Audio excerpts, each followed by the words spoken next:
So what we're doing here is we're showing the reality of what happens in the meat, dairy, and egg industries. Each one of these screens is showing what is called standard practice, which is like the legality of it, what the industry deems to be the highest level of welfare. Have you ever seen footage like this before? Honestly, no, not really. No? No. And now that you are taking a look at this, how does it make you feel? I mean, it's awful, obviously. It's so sad for the animals. Right. Like that, yeah. Sad for the animals. So Yeah. it's safe to say that you're against animal abuse? For sure, yeah. Absolutely, Yeah. right? Uh-huh. So I'm curious, do you think it's truly possible to be against animal abuse, but also contribute directly to it by buying the products of these industries? I mean, no. Right. Yeah. I mean, but you're saying 100% of all animal products, they're not all produced like this, would you say? All animal products, like animals? So regardless of the semantics of the environment that they're in, the fate of the animal is decided from when they're born. So every animal ends up in a slaughterhouse with a knife across their throat.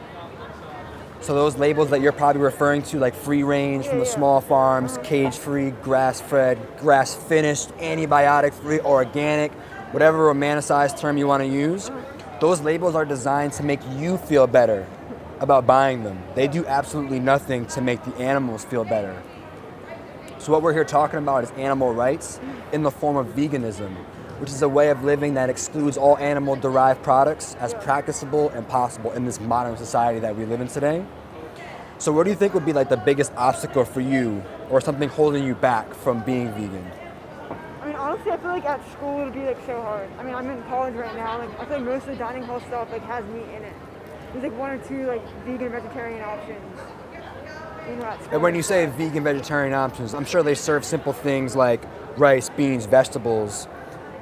Yeah, I would say the majority has like some kind of chicken or beef or like something. Yeah, but I mean, there's probably a lot There's other options. options than that. People always say like, I've never had vegan food, but of course they've had vegan food. Everyone's had a piece of broccoli, rice, beans. Sure, yeah. These are the simple foods that we were all raised on, right? Yeah.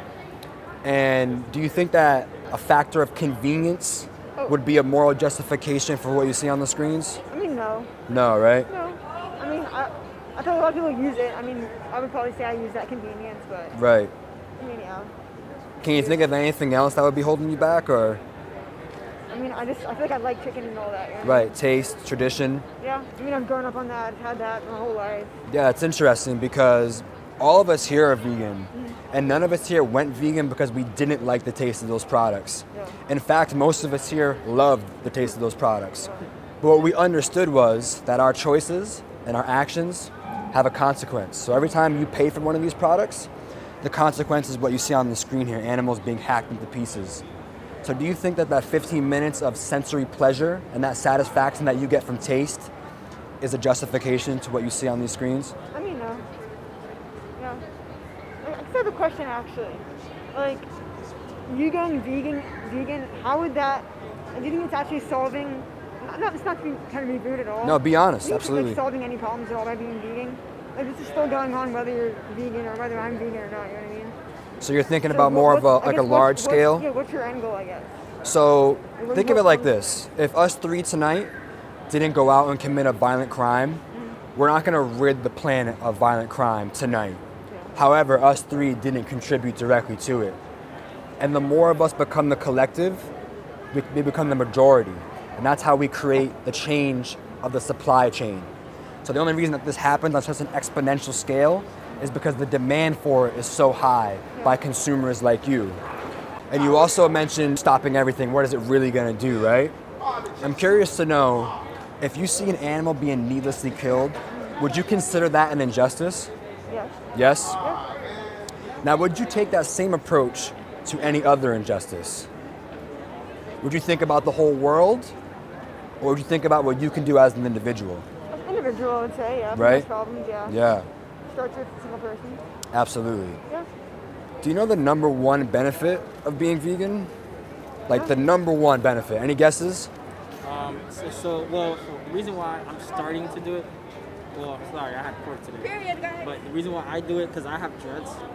So when I bite right here, the muscles pull my hair back, and it makes it like my hair follicles. It does. I can't retwist it again.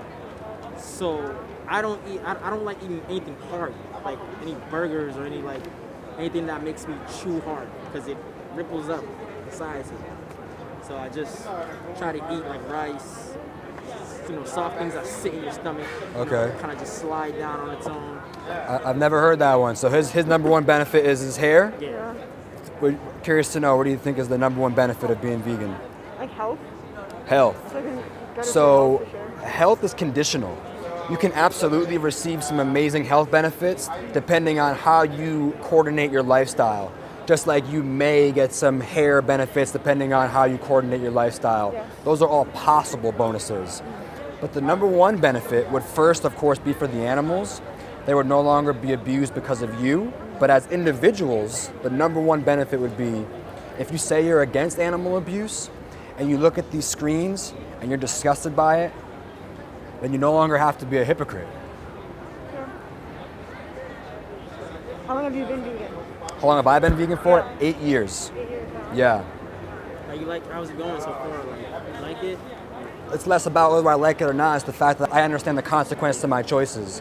Regardless of how I can coordinate my lifestyle, whether I like it or not is irrelevant. Do you think that not being able to properly plan your lifestyle is a justification to chop an animal's head off for a sandwich? No. No, right? Yeah. So it's less about liking it or not liking it. It's just knowing that I'm not contributing to this.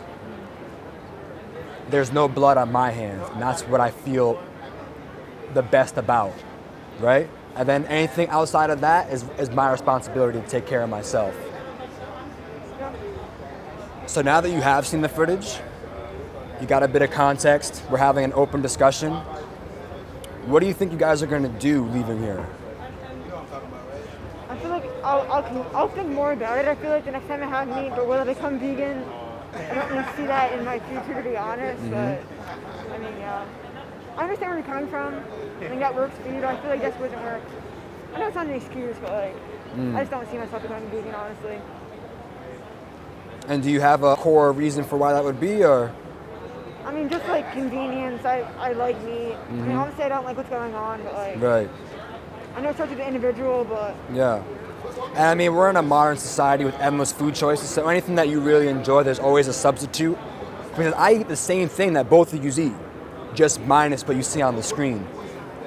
Everybody thinks that we're so different, but becoming vegan changes nothing about you two as individuals. You just align your actions to your beliefs. So just remember, until the day that you do align those actions with the words that you said during this conversation, that animals will be abused because of you. So just decide what side of history you want to stand on. yeah. Hey, appreciate you. Hey, thank you for the conversation, all right? Thank you. Yeah.